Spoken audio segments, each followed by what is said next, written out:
is Trump going to win this thing? Using what I like to call earth logic, of course he would. Of course he would. We have no border. The economy is wrecked. We have people in positions of power who think we have 27 genders and who think it's okay to sexually mutilate your kids if they think they're the wrong sex. These people, they cannot be given power in a normal time. They cannot be given power in a thoughtful country. But this is not a normal time. And we are not a thoughtful country. We have millions of Americans who are dumb as a mud fence, getting their news off of TikTok. We are a stupid country. We are a fallen country. I say something 3-4 times a day, and maybe one of you can help me if Dennis coined it. I say a lot of things that Dennis coined. It's a good thing to do. And that was, I love my country. I love America. It's Americans I have a tough time with sometimes.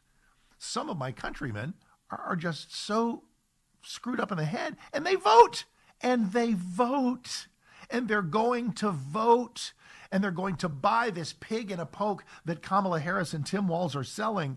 There's X number of people who will do that, and I don't know how big that number is. That's why I'm trying to grow the other number of good-hearted, sound-minded people who know how many genders there are and who know we need a border and who know we need to present a strong face to the world. And maybe you got some bugaboo about Trump. Mean tweets. I don't like it. Get over yourself. We have a country to save. Who is the latest weasel? John Kasich. You know, we got the Liz Cheney thing where she's on the road campaigning for Kamala. This is how far this woman has fallen. Still insisting that she's a conservative. She is absolutely out of her cotton-picking mind. But then you get to people, some folks very close to my heart, folks who I've known personally a long time, used to be my governor, used to be our president, George W. Bush. He ain't voting for Kamala, at least he doesn't say so. He said, I'm not going to endorse. I guess he just wants to stay out of it, which I can understand in a way.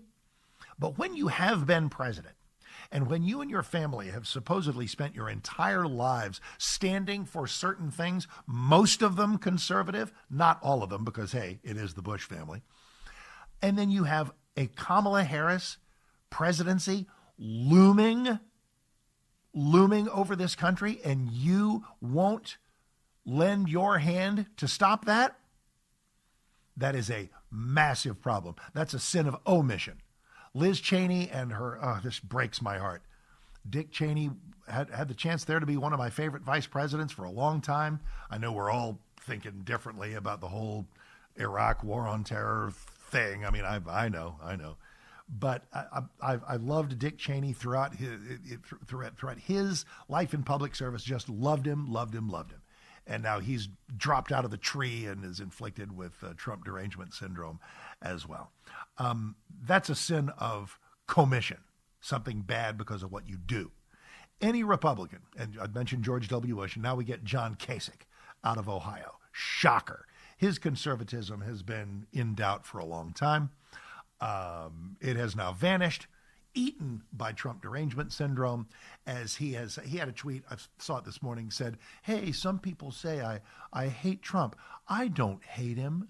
I just think, and get ready, blah, blah, blah, democracy, blah, blah, blah, our national standards, blah, blah, blah, decorum, blah, blah, blah. Shut up.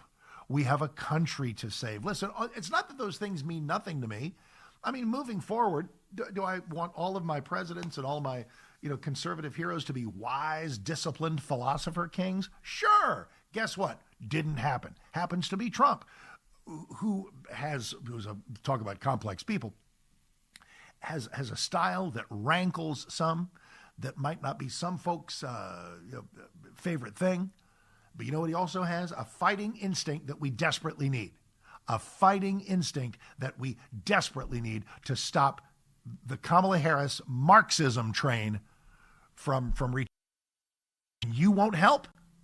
You call yourself a Republican, call yourself a conservative, and you're somehow, attitudinally confused over what you have to do. This is a time to choose. This is a time to take sides. And sitting on the fence is a vote for Kamala Harris. It is a willingness to tolerate the nightmare that lies ahead if she wins on November 5th. It's 33 days. It's 33 days.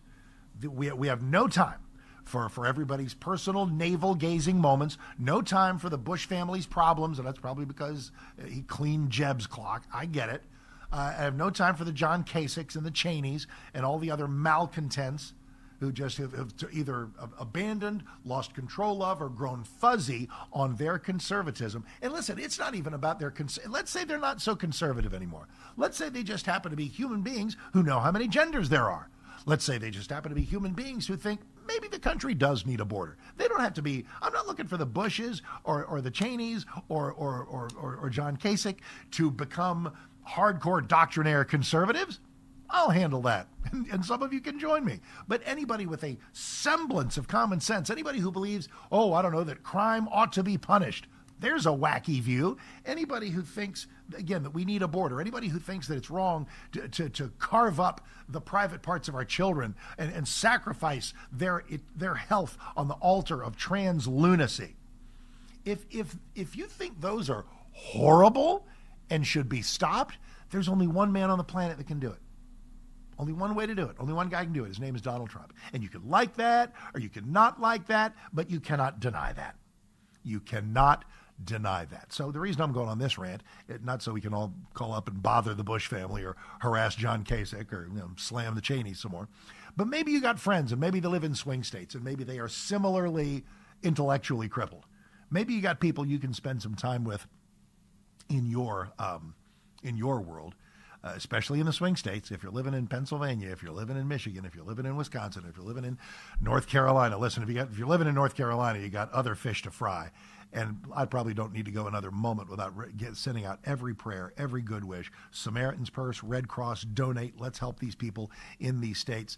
And my first thought as a human being is about them and those who have died, those who have been lost, those who are hurting, their lives, their livelihoods.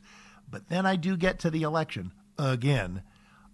These are largely Republican places that have been hit hardest by these floods.